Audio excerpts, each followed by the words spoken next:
Welcome to the Game of Life podcast, where we bring you inspiring softball stories, insightful tips from coaches and players, and explore how the game transcends its boundaries to become a metaphor for life. Whether you're a sports enthusiast, a casual fan, or someone just looking for inspiration, you're in for a treat. We'll unravel the tales that go beyond the scoreboard. Discover how perseverance and hard work on the field translates into resilience in your daily challenges. Learn about teamwork, leadership, and the unwavering spirit that fuels success, not just in sports, but in the game of life.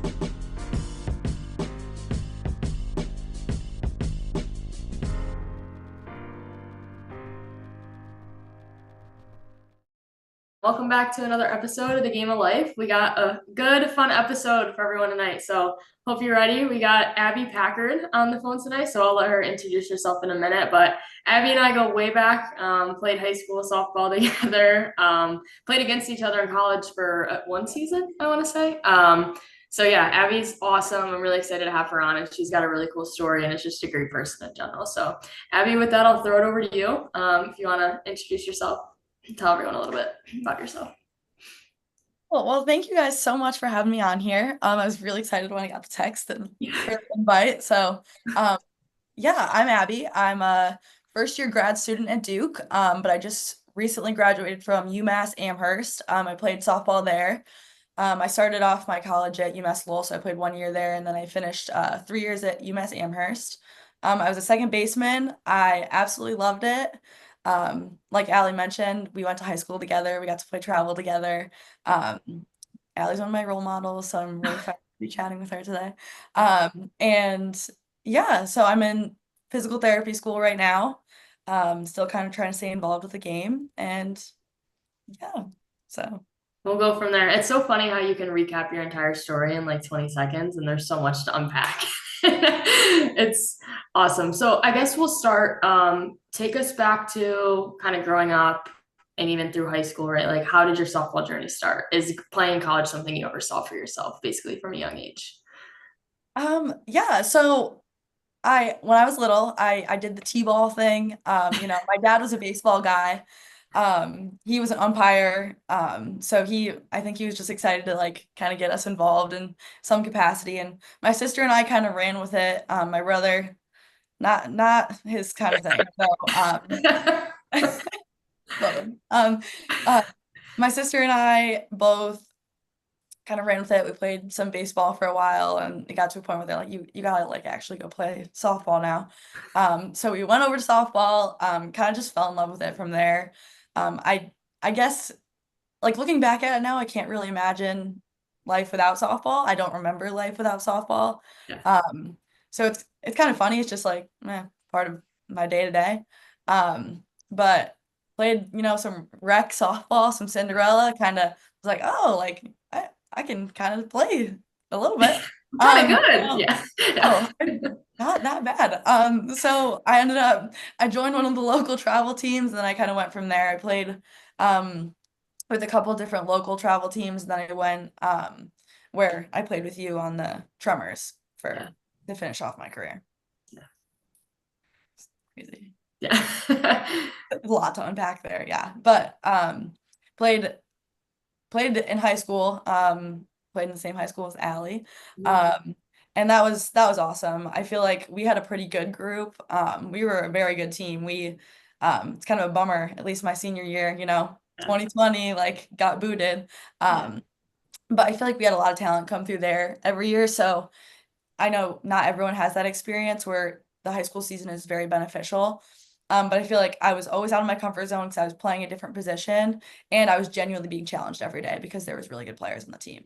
Yeah. So I was just gonna say one thing I want to talk about with you quick too, because I feel like this is something I've kind of heard, just folks talking about as I've got into coaching, benefits of playing high school softball. So I think it's a room or kind of a whisper now, a murmur of some people saying, well, why do I need to play in high school?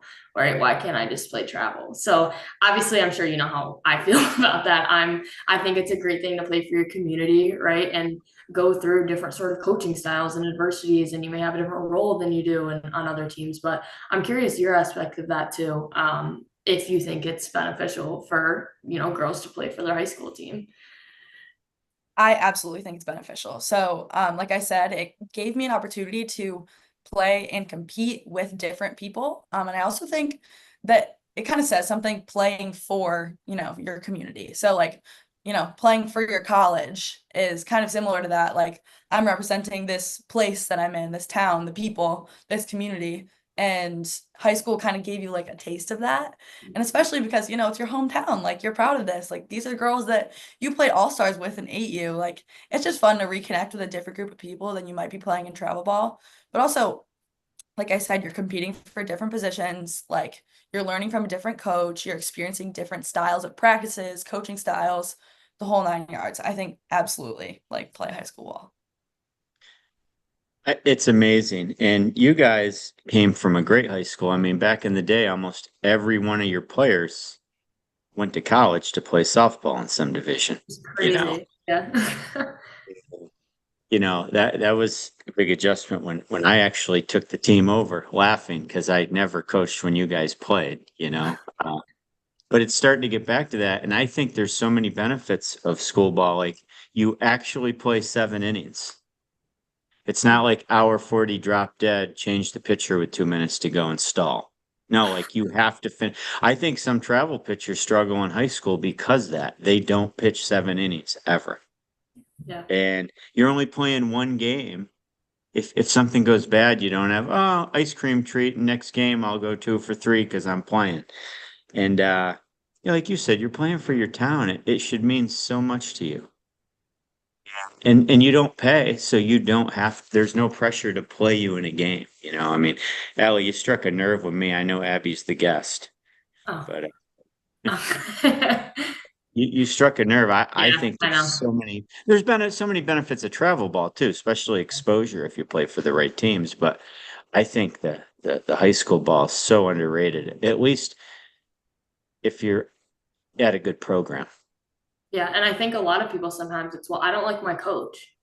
Okay, well, and while that could be true for a lot of Right. people, it's Right. good to deal with that sort of adversity, right? Like learn how to communicate better, learn how to get through that adversity, right? And there's different scenarios, and I'm not going to get into every one, but I think in a way that could be a positive too. Yeah. I'm a shortstop. Well, not on this team. I Yeah. mean, like that's okay. Like, Yeah, why don't you absolutely. just be a softball player? You guys have played multiple positions. Yeah. I played second base all 4 years of college, and I didn't play second base a single time in high school. I was a third baseman. I was a shortstop. I was whatever they needed me to be at any given time. But I think that made me a better player in the end of it, and also like I it just made me more well-rounded. So when I was trying to get recruited and everything, I had, oh, you're looking for this position? Like I played that for a little, like, okay, sure. Definitely. So I guess with that, do you want to take us through your recruiting process a little bit and kind of how you ended up where you were at your freshman year? Yeah, so I joined the original TC Tremors my sophomore year of high school. I had done some like pickup play stuff with them the year before. And I this was before the rule change. So at the time, I was emailing coaches and I was talking to coaches, and I had a huge list at the time because I knew I wanted to go into physical therapy. And there's a lot of routes to get there. So I kind of cast a broad net because I wasn't really sure. I had like a 6 hour like radius of where I was like, oh, like I don't want to be super far from home. I want to like be able to drive, but I'm not like dead set on staying in New York or something. So I emailed like tons of schools every week just to, get my name out there, get the schedule out. Maybe someone will show up. Um, and for I love how you just said that because that's so true. please, please, please. So, before that rule change, I had a little bit of communication with college coaches, but I went on a visit and stuff. But reflecting on that rule change, honestly, I think it was probably the best thing that could have happened in that process, because it kind of put like a reset, at least personally for me. So when after that rule change happened, there was a couple months where like I couldn't talk to coaches at all. I was still doing the email thing, the whole 9 yards. But the coaches I had been talking to before that change, totally different group of coaches, like after that September 1st. So, I had a couple schools that I was like talking to, I visited a handful. I ended up it's kind of funny looking back. I actually loved UMass Amherst like campus and everything. But things didn't really work out with the coach at the time. I mean, they weren't really looking for like my type of player. Like, I'm an infielder, like Mhm. well, like a contact hitter, like wouldn't really consider myself a power hitter, but it happens sometimes. Don't sell yourself short. Hey. Yeah. Um, and they were looking for like a lefty slapper, gal, outfielder. So, it just kind of didn't line up. And I really liked a couple other schools, but when I went to UMass Lowell, I connected with their coaching staff really well. They had a direct entry PT program, and I was like, hey, that would take out like the application process and the end of all of this. That would be awesome. So I committed to UMass Lowell um, December of my junior year of high school. Um, and that was really exciting. I was super, super fired up to go. Um, and I do think at the time I made the right decision. Uh, but I never imagined myself being a transfer. That's not something I like dreamed of. Um, but I think like if you look at objectively, it was like a good fit. But Okay. the stuff that happened my freshman year kind of like changed that for me. Yeah, I guess my next question, kind of going off of what you were just starting, is what did you expect, right? Because I feel like a lot of girls, when you're trying to get recruited, it is just a weight off your shoulders. Like when you're that committed, that's something you want for years, and you're like, woo, hard part's over. But the reality is the hard part's just starting, like when you walk on campus. So I guess for you, what did you expect? And then what did you get? And then maybe walk us through like that transfer process too. Yeah, so I was, you know, I think after I committed, I think during the recruitment process, kind of like rewinding a little bit, I definitely it felt like a chore sometimes. Like softball lost a lot of the fun. I was placing a ton of pressure on myself, and emails was a lot, and talking to coaches was really stressful. And I'm like a high anxiety person anyway, so that was a lot. So when I did commit, I was almost able to breathe again because I was like, okay, like I'm committed, like I have like a clear path that I'm moving toward now. Like I can stop freaking out, of course. But you're so right. I think that's when the work like finally started because Mhm. that's when I was able to like kind of come back to loving softball and playing it the way that I'd always done. Um, but then you sign and they send you the packets and they send you all the stuff and I'm like, "Oh my gosh, like this is a real deal. Holy moly."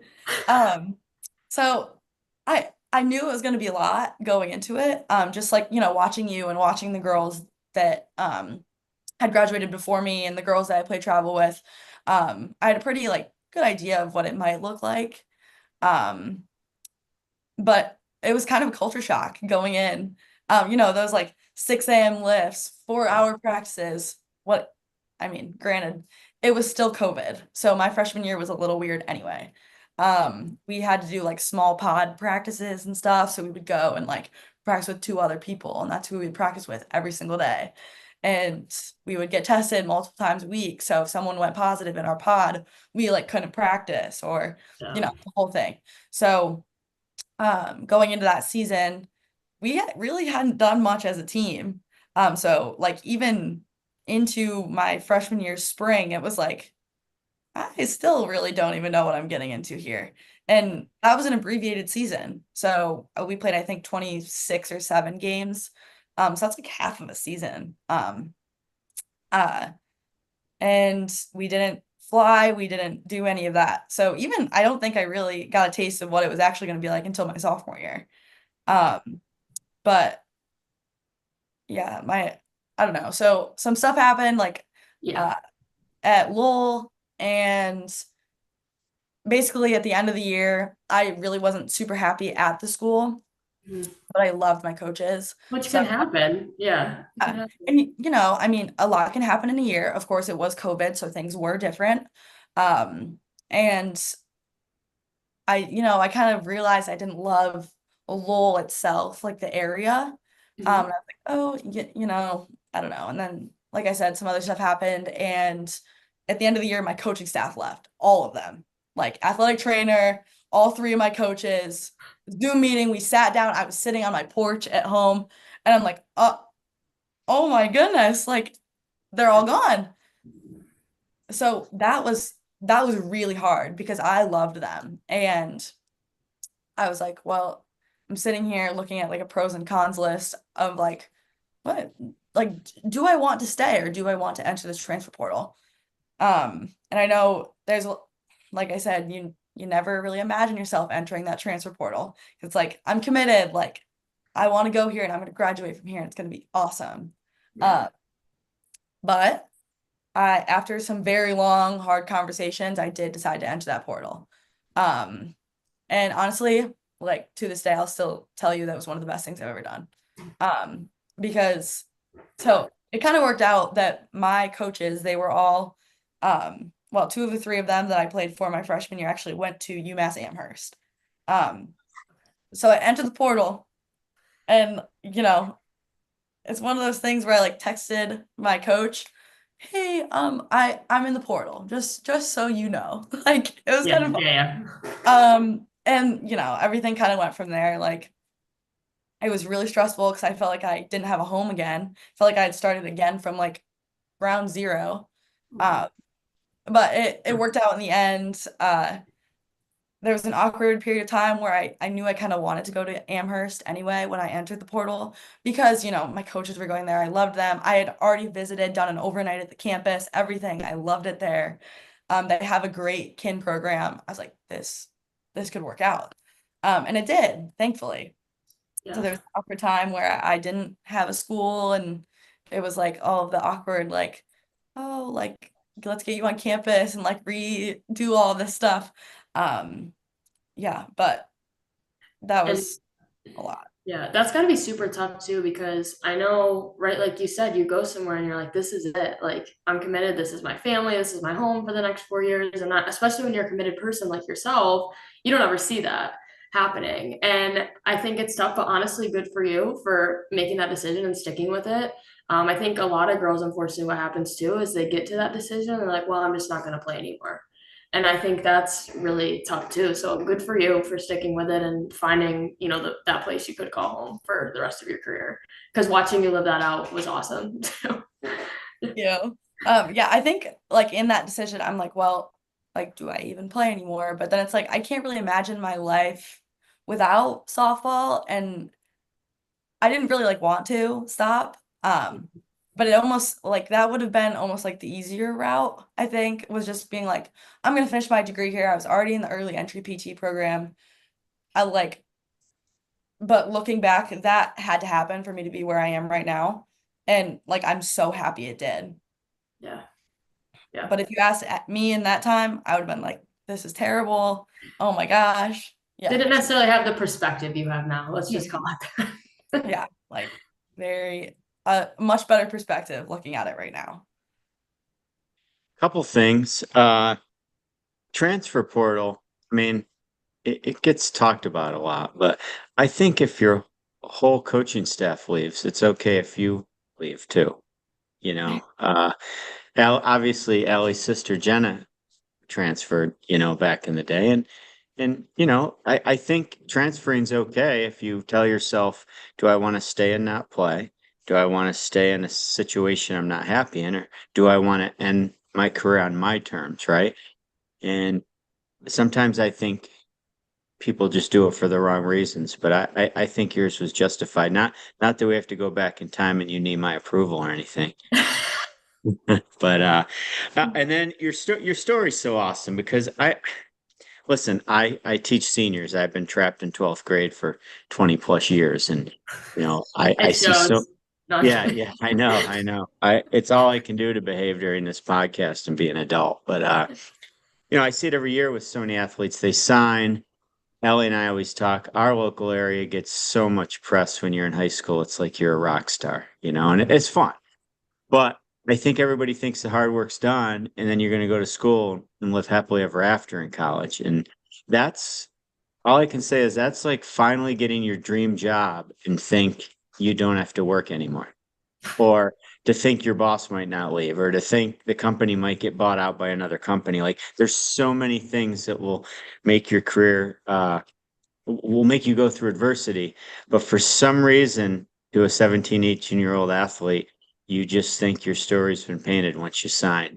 Don't you feel that's common? I mean, whether it's you or your teammates, and I guess what you don't know, you don't know, and who's going to listen to an older person anyways, right? And I think that's part of your growing process that I think you both navigated very well. What do you say about that? So I think that there's like you said, there's all that press and the environment that's created like, oh, I'm committed.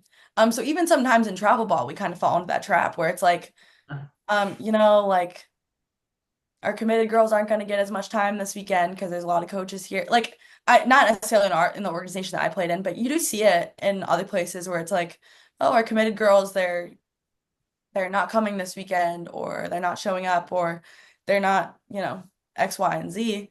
And I think that does come from the fact that they are committed. So they have that feeling of like safety that, oh, like it's taken care of, the job's done. But I think like Allie touched on, like that's when the job starts. And thankfully, the environment that was around me after I committed had that mindset. So even like my junior travel ball like dulled in comparison to my senior travel ball season, because I think like people like Allie and the class above me was like we're not, like the foot's on the gas still. Like we're not hitting the brakes here. So like thankfully I had that environment, but I know not everyone does.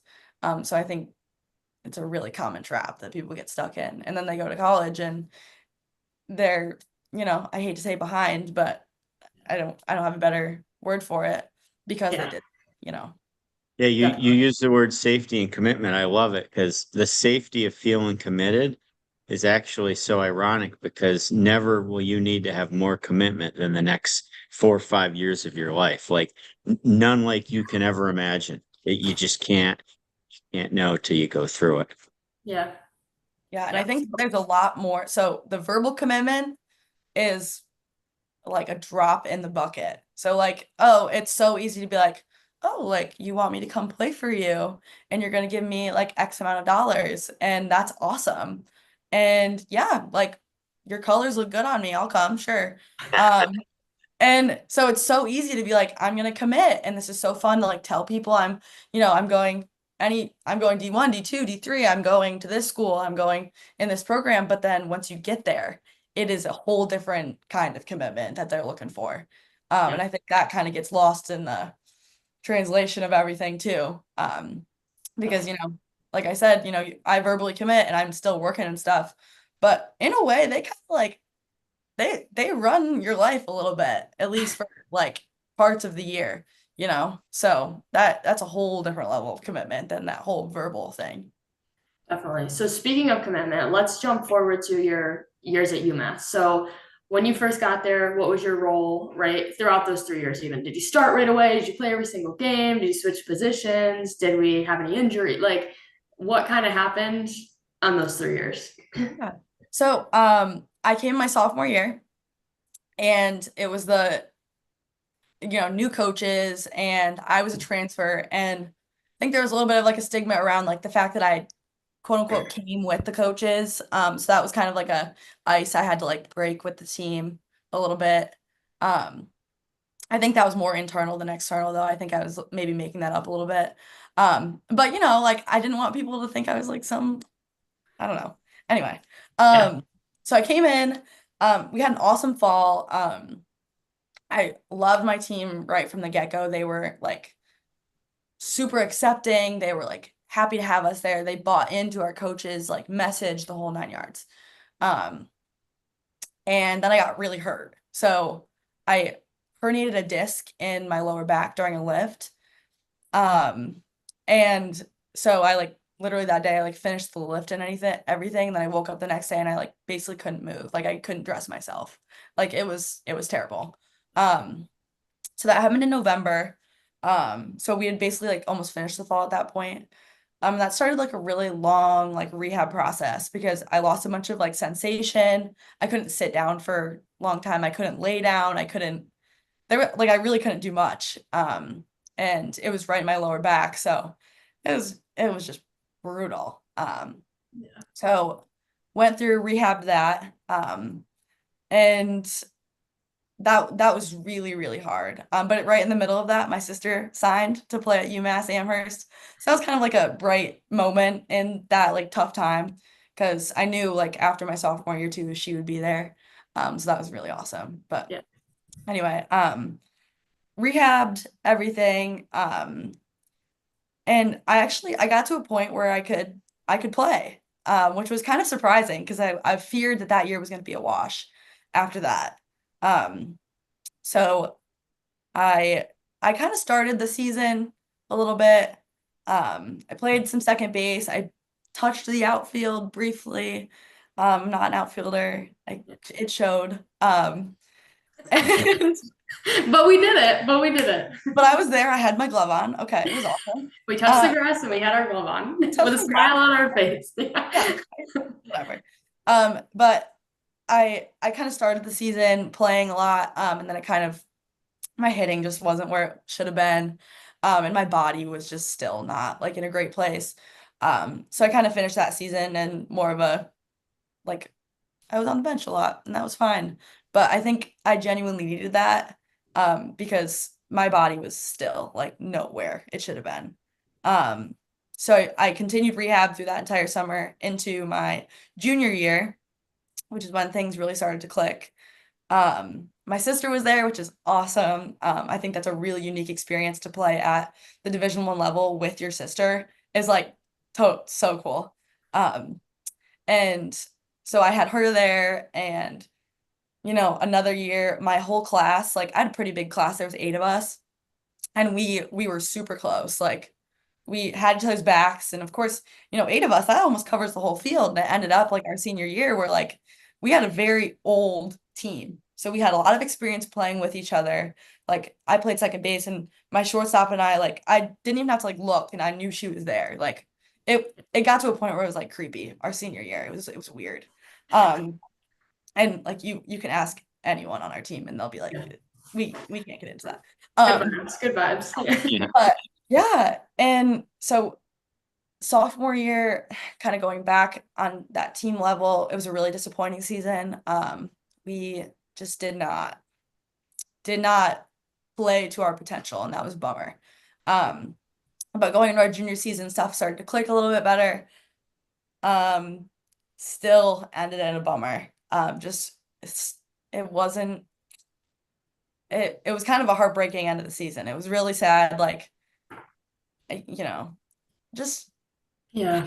not I don't know. Not up to But par. yeah, my junior year was frustrating on a different way. I got hurt again, of course. I feel like I had something every single year. And it's kind of funny. My thumb like basically hangs off my hand now because I like dove into third and my thumb like snapped down my arm. It's a crazy thing. So we were like casting my hand before every game to put it into my glove.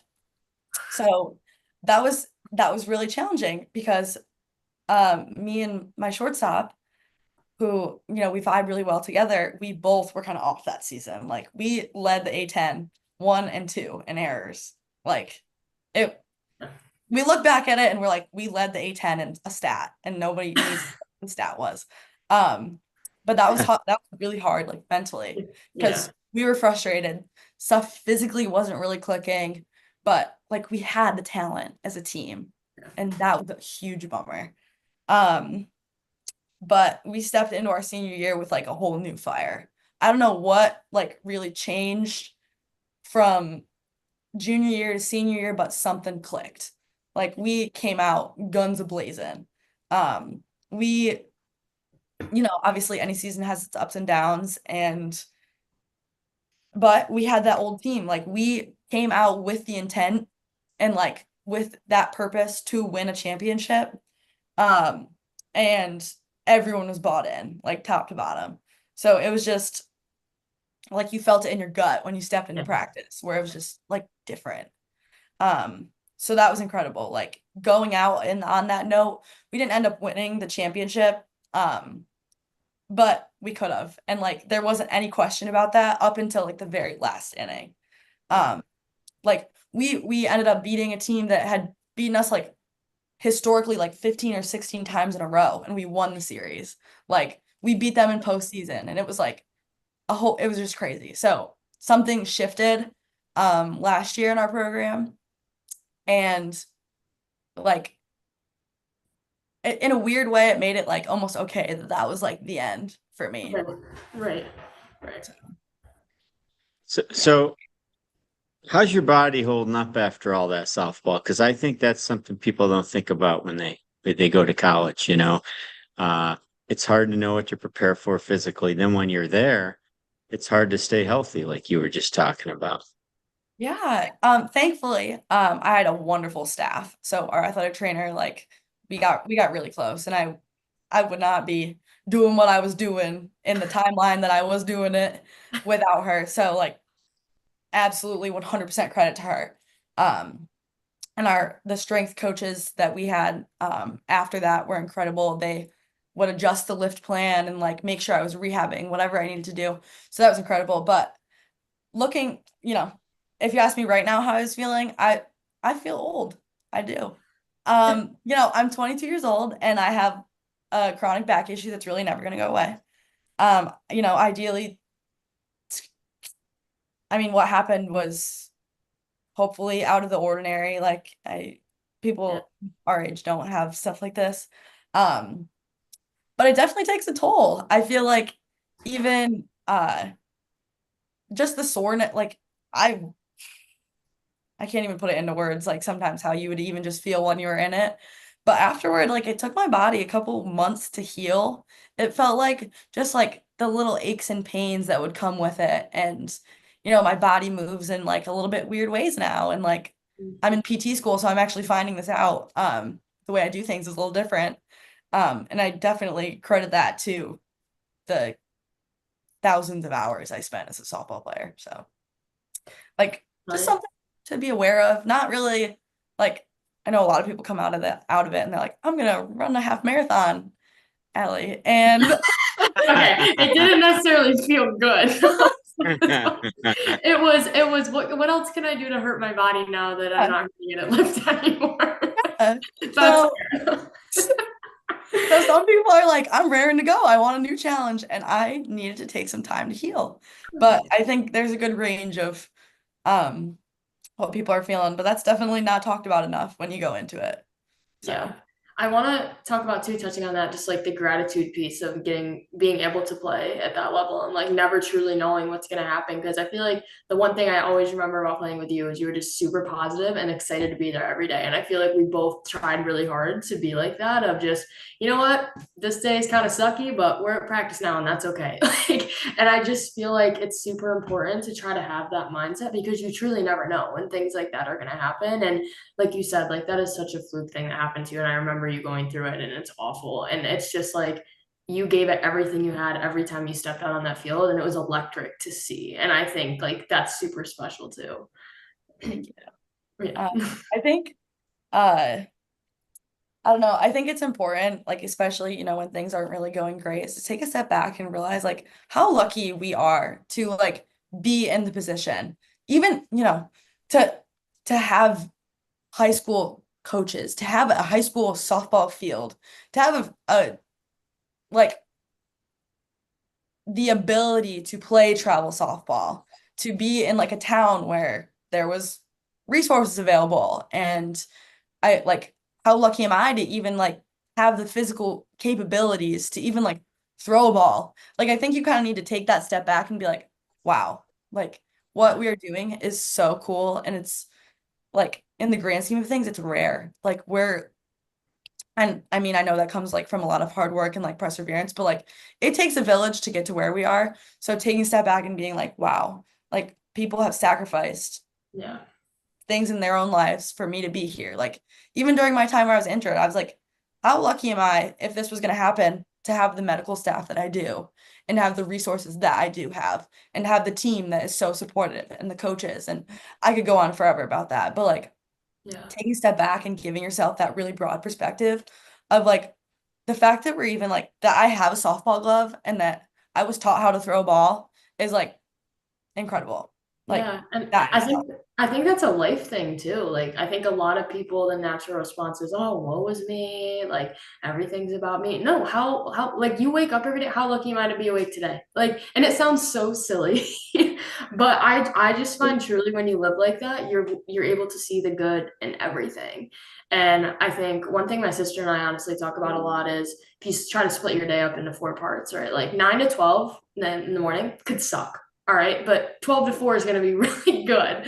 And I think some people wake up in the morning and spill their coffee and they're like, my whole day's ruined.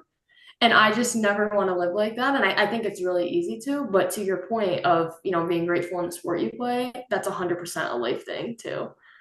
Yeah, and I think like I said, when it goes back to like in high school, my parents would like nag me about something or like hold me accountable. Like how lucky am I to have them on in my corner, like knowing that what I'm doing is important and pushing me in a direction where like they know I'm going to succeed in.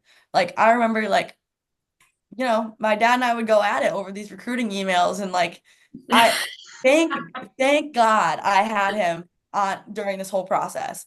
And thank God both of my parents, I wouldn't have been like, I'm just so grateful. So that goes through everything though. I absolutely agree. Like even now, like as a student, I'm like, I have a 4-hour lab today, but like I have a 4-hour lab today. Like that's incredible. The fact that I even like got to this point or that I was even given the resources to like even apply to these schools, like awesome. Well, and that's the next part I want to get to, and then Dad, I'll let you go there. But I think that's a good segue of how did you involve yourself outside of softball, right? Because like you're in the Duke PT program right now, which is not easy to get into if people don't know that. So you set yourself up for success outside of the softball field too, really well.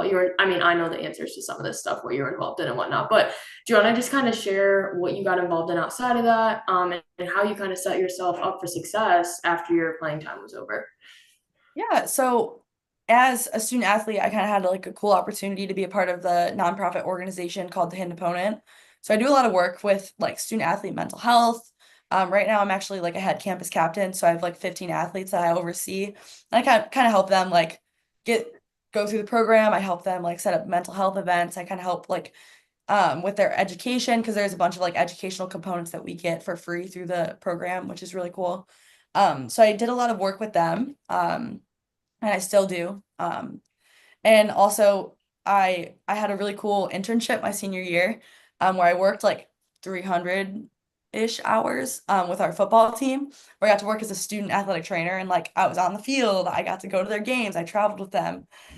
So like super cool. And that was a big like jump. And even my like athletic academic advisor was like, ooh, I don't know, like this is gonna be a lot, but I I was like, you know what? I want to do this. I want it on my resume. I want this experience. And thank goodness I did because I think that played a huge part in um why I kind of am where I am. And then outside of that, like I taught hitting lessons to the youth in the area and I loved that. Um I also coached over the summers on travel teams and I held like 2 or 3 jobs too. So I was a busy lady through undergrad, but I think all of that like kind of helped me get to where I am now. Duke. Is that Have a you ever? question or? No, no, no. I'm kidding. I'm setting it up that way on purpose. And, No, and I know. first, before I wanted to get that word out before I go back real quick. Hold on the Duke. When you watching you play softball in high school, all the stuff, Abby, to our viewers that you were just talking about gratitude, you really did practice it. I remember when I don't know what year both my girls were, but you were a newcomer on the softball team and you hit a home run and I don't think you really touched the ground running around the bases. It was your first one ever. You bounced around like the Easter Bunny, just screaming and yelling. And it was just your average game. Didn't mean it, but you played that way, whether it was for sectionals or a state title or just a regular game on a Tuesday. And that's special. So that's a note to all our viewers. When you talk about that, you lived it. And let's face it, that the only way to try to win a championship or be your best is to be that way. And all three of us are testament. There's no guarantee you're going to win a championship, right? But it doesn't mean you didn't love every minute of the journey. And if you don't have gratitude, you don't. I think you get very bitter. So I wanted to recap that before I move on to the 4-letter word Duke. Have you had a chance? Have you had a chance to see their softball field or meet any of their players yet? Yeah, so actually I'm I'm bullpen catching, which is a crazy new adventure. I kind of started the first month here in Did you August. just show up with a glove one day, like and sit Like in the pretty stands? much. Um Full of I gratitude with a glove. I'm I'm like I'm here ready to go. They posted on Instagram looking for like student managers. And I reached out to the director of ops and I was like, hey, like, what does this entail? Like, I would love to hear more about this. I'm a PT student, so I have no time, but I love softball and I want to be involved. And she's like, yeah, come in, like, we'll chat. I get there like day one and I sit down with the coaches and basically just yapped with them for like a little while and they were like, yeah, okay, we'll see you at practice. I'm like, oh, okay, cool. And day one at practice, I'm like, I don't even know what a student manager does because we didn't have these kind of resources at UMass. Like, this is a whole different level of softball here.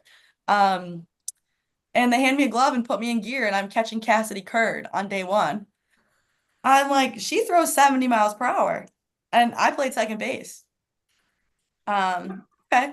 So I did it. It was fine.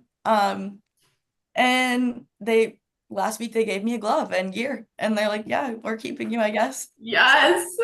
I love it. And it's a low pressure way to stay in the game. I get to go and like the girls are all super nice and it's just fun to like be in that competitive team environment again. I get to like go to games and be in the dugout and do whatever they need me to do. I'll get to like travel and stuff when my schedule allows for it. And yeah, so that's been really That cool. is so cool. That's awesome, Abby. Like, why am I not surprised though, honestly? Yeah, it's a fun little adventure. My sister, who actually is a catcher, thinks it's hilarious. She giving But you tips? I I can't ask for tips. I'm just gonna hope. I don't know. It's Do me a favor, keep the gear on, okay? I put the helmet on the minute I walk onto the field. I'm not cut out for this anymore. I'm an He old shows man. up in the helmet. Yeah, I'm like, I'm here. They're like, did you park your car in the helmet? Yes. Okay. Oh my gosh, that's amazing. I love it and it's really fun, but I guess looking back, at kind of your journey and where you're at in school now, what are maybe like one or two things that you feel like you've taken away from softball that have kind of made you successful and the well-rounded person that you are? I know we could spend an hour in itself talking about that, but I always like to ask, like people who have played and obviously we've been pretty close. So I'm just curious, one or two things. I think, I mean, we kind of talked about it, but definitely that gratitude, like taking it in every single day, and actively trying to practice it because it's so easy to fall into that like negative hole. Uh, but also like it's hard because I'm like less than 6 months out of this, so I miss it all the time. So actually taking the time and like being present and like letting yourself fully like, oh, this is a hard practice, like okay, like we're doing the thing, like putting 100% of what you have. And that's gonna look different every single day. That's a whole nother thing. But just committing to it, doing it, and having the discipline, like, recognize when, oh, I need to hold myself accountable here and like we're doing it. Because you get if you're lucky, you get like 4 years of college softball. And or high school or travel softball or whatever it may be, like committing to every single minute of it because it seriously is over so fast. And Definitely. like I think the last thing I kind of want to say about that is like feeling the feels. Like I was very expressive on the field. Like if you see any picture of me on the field, like my mouth is open. I got a huge grin on my face usually. I'm yelling at someone about something. I'm doing a dance. I'm doing something. Like let yourself like be there, be present, feel all the feelings because not like I have yet to find something that makes me feel as me as I did on that field. Yeah. So like appreciating every single second of that and letting yourself be there in that moment. Yeah. I really like how you said that because I think I struggled with that too. Like you feel so yourself on that field because you've done it for 15 years and then you step off and you're just like, well, what's next? Right? Where do I find 20 people who have the same goal as me who want to work just as hard? And I think that's the part that got me too, is like I need to insert myself in another group of people that's gonna push me toward what I'm trying to do. And I'm laughing because every picture I saw of you, you did have your mouth open and we're smiling. Or like jumping in there. Yeah, Now- there was an attractive picture of me playing soccer. Well, that's the challenge then. We need a picture for the podcast cover you got to send me. So I think we're all knowing. I think we're all knowing what to expect now. I'll send you a couple. I'll let you Okay, I can decide. Abby, Yeah. this was fantastic. No. I mean, just your talk about gratitude and feeling the feels. I like the ring to that. So many too. people don't. They block all the fun stuff out, and then before you know it, it's over. Yep. What's the point? What's the point at that point, you know? Yeah. And we gotta ask you too before we hop off, either like one or two favorite softball memories you have. And I can give you a minute to think because I thought of this when we were talking about gratitude. I don't know if you remember in high school, remember how we had those like sign things on our arm? Do you remember what we wrote on them? Yes. Yeah. I think I still have it. I'm It said- like Yeah. pretty sure I still have it at home. Yeah, but we flipped them open and it basically said "Don't suck" Yeah. on both of our things because we'd make an error and we'd be like, "Look at your thing, don't suck." Like we just get each other to laugh, or in big pressure moments. Her and I would always say that to each other, like, "Hey, make sure like don't suck when you go up there," and it just like totally took the pressure off everything. It was so funny. I think if I had to pick two, and I know it's like cliche, they were both like, "Oh, we won this, whatever." But looking back, I think the first time that I like, I don't know, that I had like, I was almost like, I couldn't even like breathe. I was so happy. It was when we won the sectional title, like what, my sophomore year or something. Yeah, I was yeah, like, yeah. oh my gosh, because of course it was like recruiting time. Everything was so stressful and all this stuff. But that was like so incredible. And like just the Yeah. feeling of like being able to celebrate with all these people that we like, it was just incredible. Yeah. And then it was my very last softball game is another one. And I have one more after this because it's really silly. No, I but- only said two. No, I'm kidding.